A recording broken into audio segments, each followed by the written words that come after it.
Good afternoon. Welcome to the first uh, live session for this MOOCs course, Environment and Development.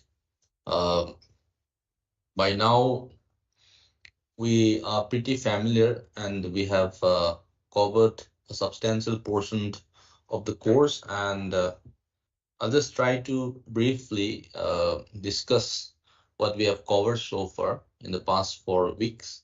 And meanwhile, you can pose your question if there is any in the live chat box, and I'll be happy to uh, respond to it. So, uh, what we have done in the first week is to familiarize or engage with some of the important concepts which we will be using throughout for this particular course. Um Particularly what ecology is all about, environment and development. And what are the major environmental problems which has been encountered in the past few decades, particularly relating to environmental degradation, such as changes in terms of biodiversity, and also certain other elements of water pollutions, deforestation, and of course, climate change. Now, we have also at length delved into looking at the significance or the importance or the necessity of environment, what kind of role does it play in terms of the healthy living or existence of human beings. So it not only caters to the sustenance or basic needs of humans, but also it plays an important role in terms of the life support systems of others. So we have also looked into how can we really live or survive without this environment. So we sort of look into what uh, the context of development and environment is all about. What are the perceptions, representations, and connections between human society and environment? So, in human history, there are many successive stages of evolution, and which is pertaining to the material development and the appropriations of nature. So there are different elements which also, to a large extent, influence the economic growth and development, how growth in some way is also having an implications uh, on the environment to a large extent. So our main engagement is the post 1980s, where the Brandon report comes up with a strong statement in the title, Our Common Future, which argue that development process should be aimed at meeting the needs of the present generation without compromising the ability of the future generations to meet their own needs. So therefore, this was strongly endorsed in 1992 at the Art Summit in Rio. So we also look into what the fragility conditions of the ecosystem, where there is a large-scale destruction of forest during the historical process of colonization, and we have also witnessed a lot of changes globally in terms of whether it's climate change or maybe the biological invasions or land use or changes, and then particularly with regards to biodiversity depletion. So we also make an effort to familiarize ourselves and try to understand the concept of environmentalism, and in that sense, how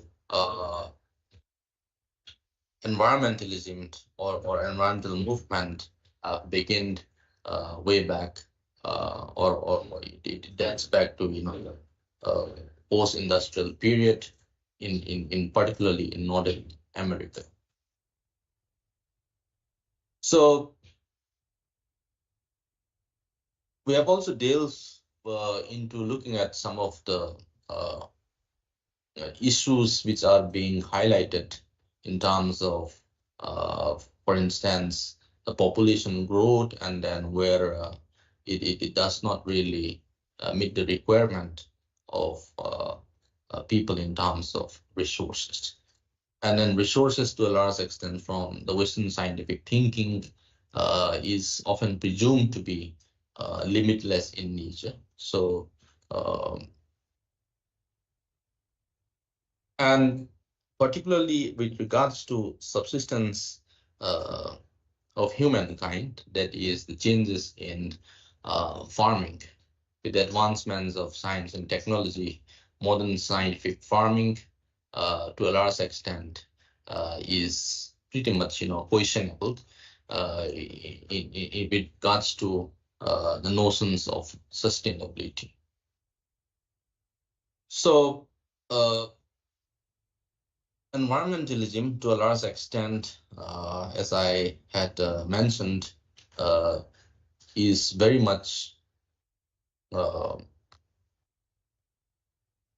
elitist in nature, and which sort of tries to situate and locate within the debate of what anthropocentrism is and biocentrism is all about. So these different trends of trying to understand nature, where on the one hand, where nature is perceived to be seen from its instrumental value, and on the other hand, where nature is also being perceived to be uh, seen from its intrinsic value. So there are human society has evolved to a large extent that they tends to uh, identify, and in that sense they try to move on from uh, the materialist conception to a much more where nature was perceived pretty much uh, embedded within the socio-cultural and religious practices of different human societies. So the post-1960s, we also witness different trends of environmentalism, particularly with the uh, book which was written by Rachel Carson, which happens to be an eye opener in terms of trying to gather uh, the negative implications of humans on the natural world. So Carson's main argument is the use of different pesticides, which are pretty much detrimental on the environment. So it's sorts of using such forms of, whether it's pesticides or chemicals, not only killed pest on crops, but it also have a negative implications on the environment and affect the water sources. So therefore, the use of chemicals such as DDT or pesticides such as DDT has been to a large extent being condemned by Gerson's work. So the new environmentalism of 1960s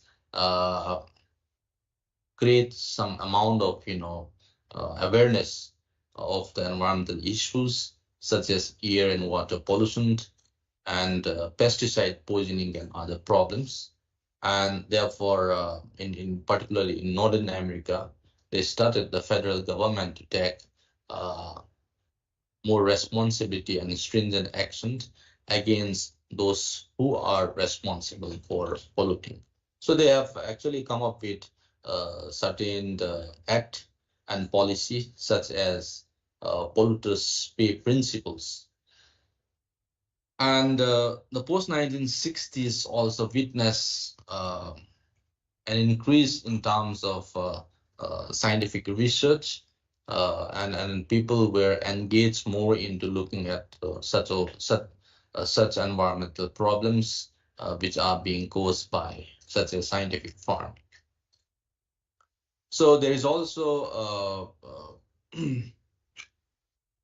an engagement in terms of where there is an increasing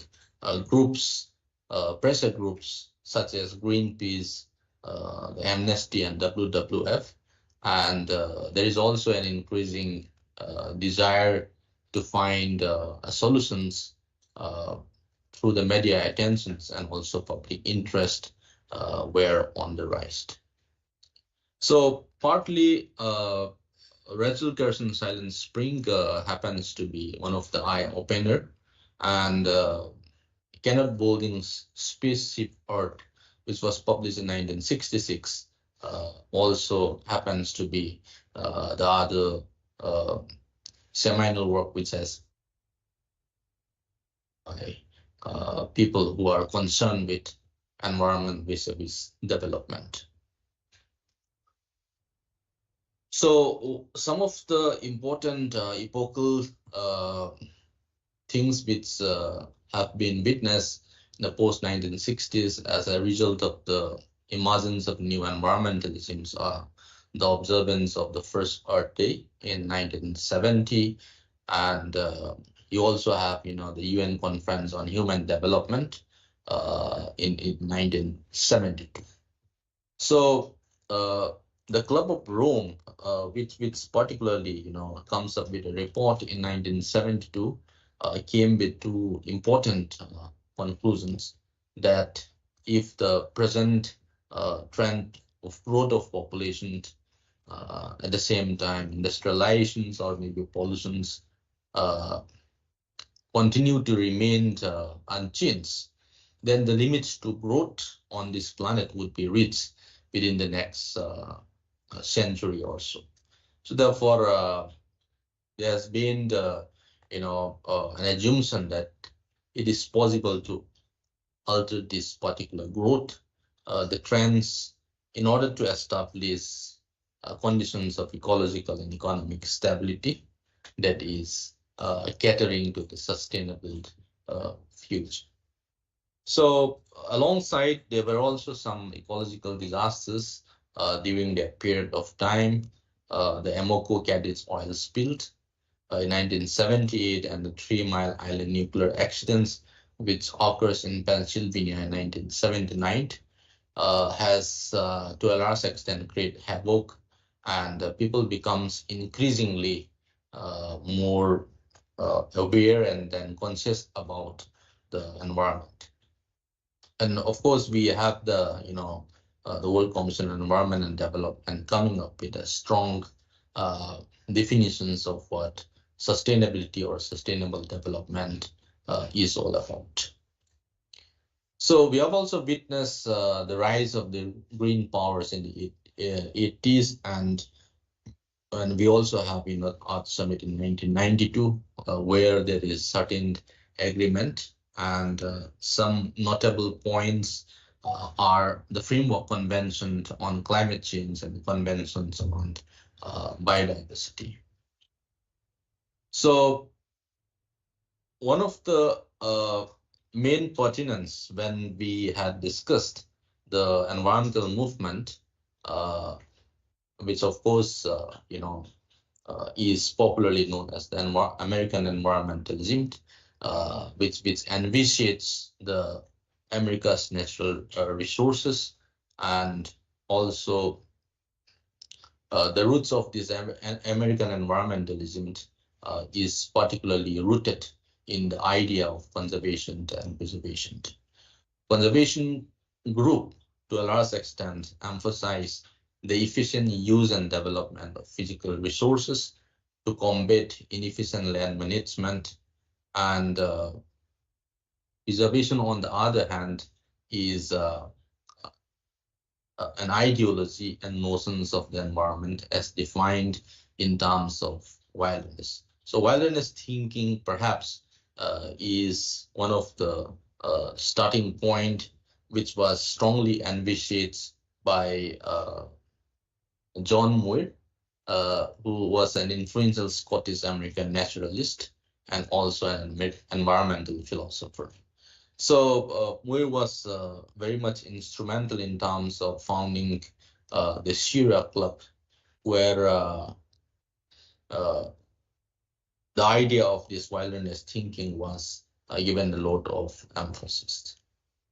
So during this time, although Leopold's book, Ascent County Almanac, perhaps also throws an important light in terms of bringing about the natural history, and it perhaps tries to bring the harmonious relationship to land in a more intricate and a more consequence to civilization than the historians of its progress seems to realize.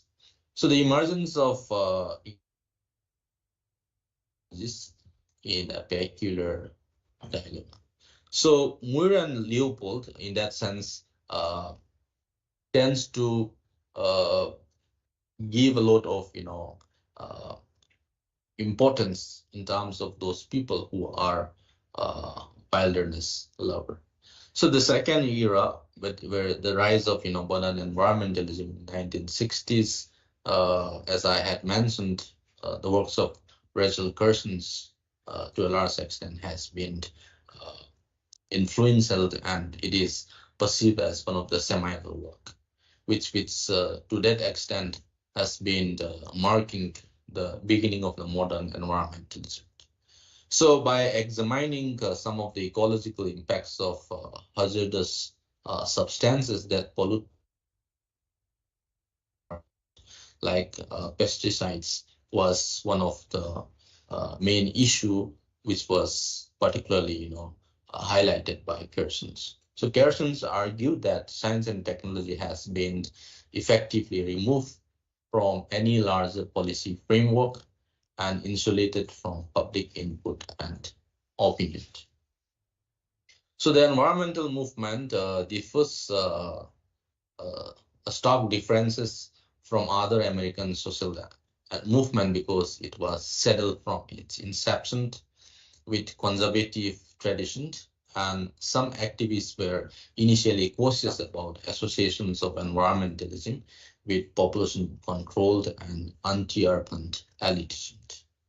So therefore, the citizens began searching for improved standards of living and amenities, which goes beyond the necessities and conveniences due to the increased personal and social income. So by the late 1960s, the activists began to link the destructions of the natural environment to the complex interplay of new technology, industry, political power, and economic power. So there were many grassroots community groups who started raising vocal about the powerful institution forces of corporate industry and the government bureaucracy. So in the third era, that is perceived as the mainstream environmentalism,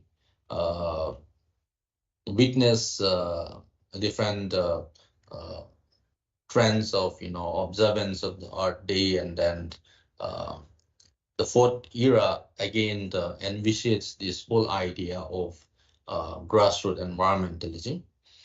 So the environmental movement has not been which sort of embraces the principles of ecological democracy and is to a large extent distinguished from mainstream environmentalism by its belief in the citizen participation in the environmental decision making.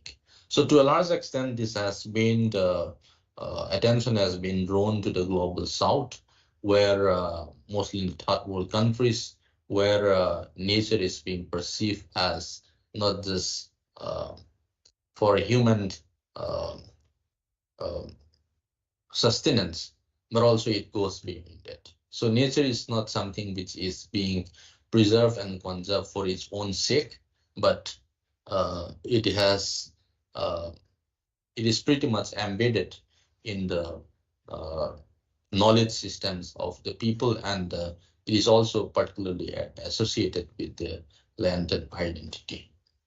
So therefore, we could see that there is an element of differences in terms of environmentalism, that of the north and the south, and therefore because in the developing world, resources exploitation is largely uh,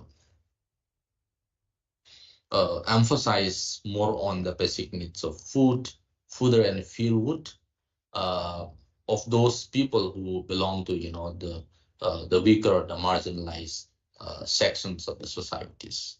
So therefore, it is antithetical to the idea of the natural resources, which are often viewed as limitless by the industrialized world because of their short-sightedness, or maybe in terms of seeing resources uh, for fulfilling the industrial or the industry needs. So therefore, there is divisions between the rich and the poor countries. That is mostly in the affluent countries, reaction against the increased impact of the affluence.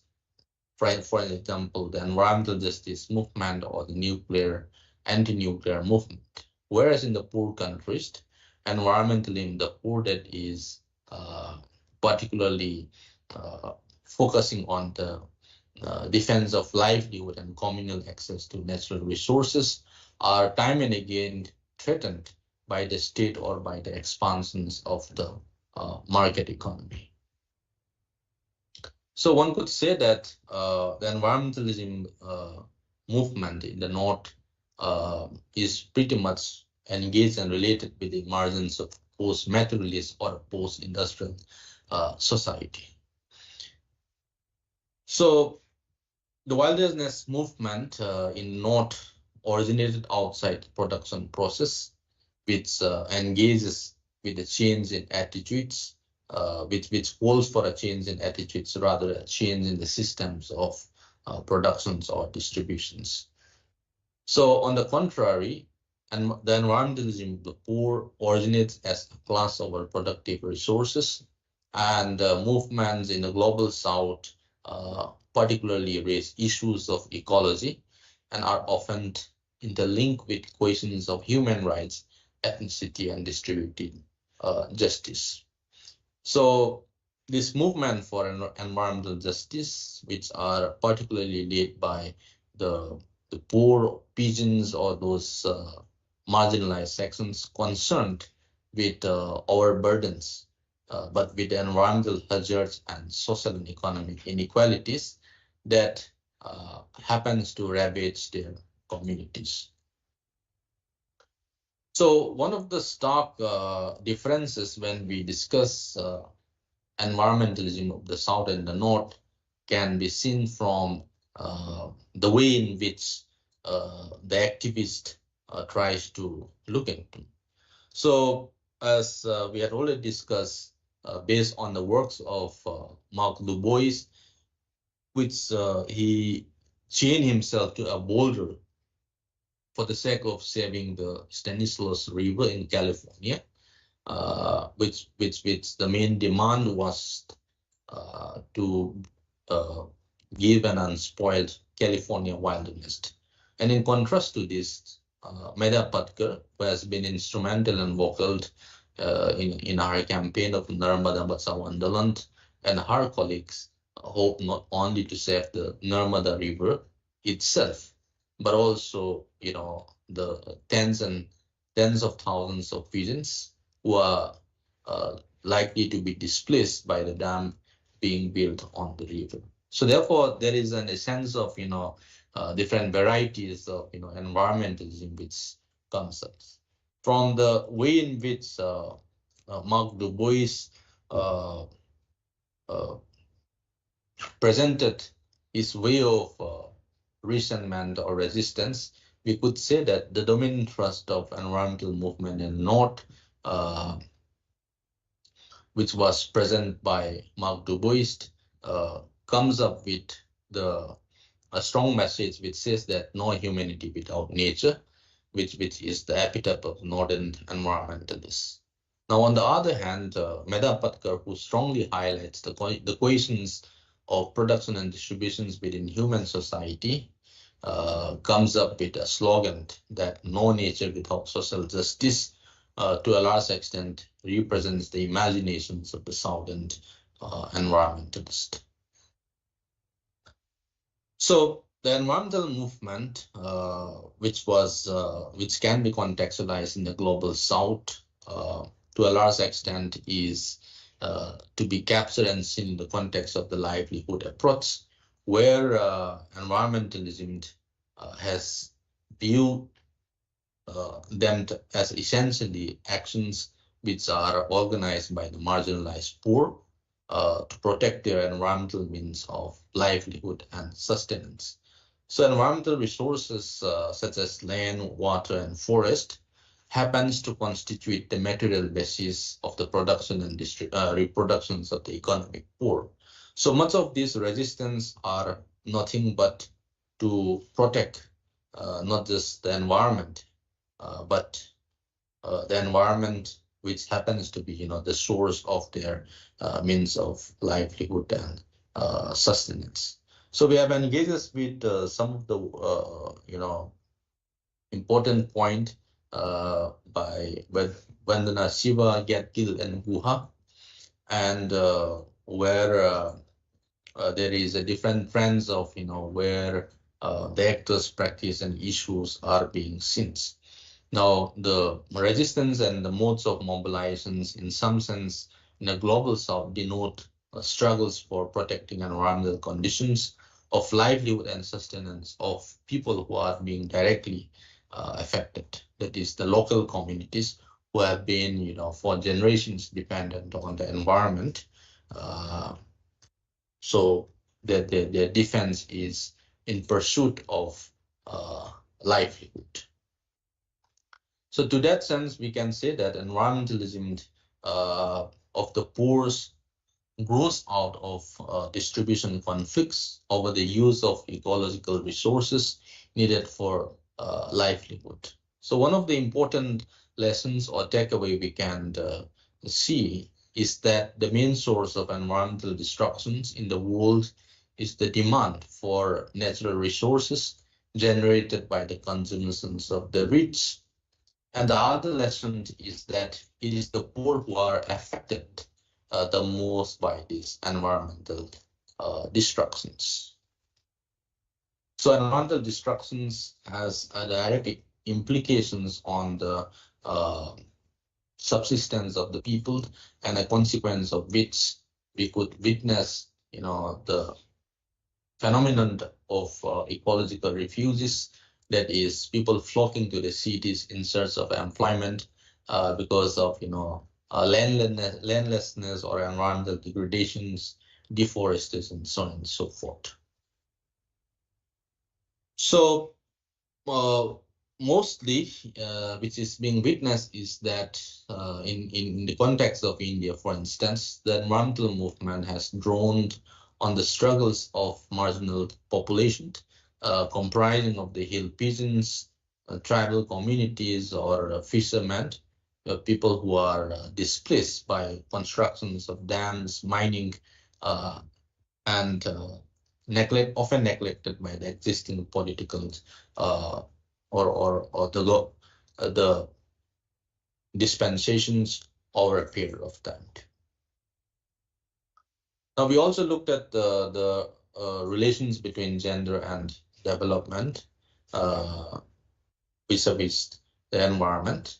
And we have also taken up the cases of the Karnataka Pulp Food Limited, where the local communities are resisting the usurpations of their commons with the state-led corporate sectors.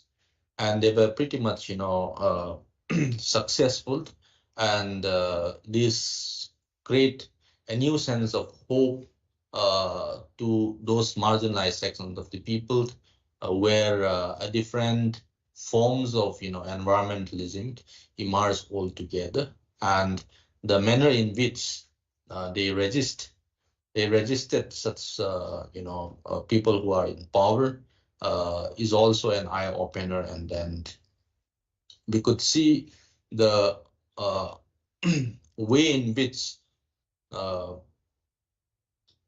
they happen to situate the demand, and then the demonstrations uh, were concerted efforts made by the people's movement against such appropriations and exploitations of resource. So the struggle against the Karnataka Pulpwood Limited, as it has a mass based, which includes of the pigeons, the pastoralists, and so on and so forth. So this concerted unity of communities who are at the receiving end of ecological degradations and of social activists, with the experience and education to negotiate the politics of protest, has been characteristic of the environmental struggles in India. So we have also looked into some of the approaches to the environment by taking familiarizing ourselves with the ecofeminist theory, and also looking into the ecofeminist political theory. So I have engages with the works of Carolyn Merchant, Vandana Shiva, and Maria Meist, and also Ariel Sully and Mary Mallard. So these nature-gender relations are historically being contextualized, and within which we also have the Marxist ecofeminist way of explaining and understanding of women and nature, or nature and culture. So many of these ecofeminist thinkers, to a large extent, try to situate their understanding and notions of why women has always been equate with nature, and they are very much against the Western masculinist idea of exploiting resources, and to that level leading to the exploitation and belittling of the positions of women, and thereby the main issues which comes up is that women are the one who always bears the brunt of such policies. We have also looked into some of the environmental ethics. I began with deep ecology, which has been strongly propagated by the Norwegian philosopher Arne Næss, who has coined the phrase deep ecology to describe a sense of deep ecological awareness. So I'm not going into detail of all this, and to make more sense of deep ecology, Næss also tries to come up with a concept called shallow ecology, which is antithetical to the idea of deep ecology.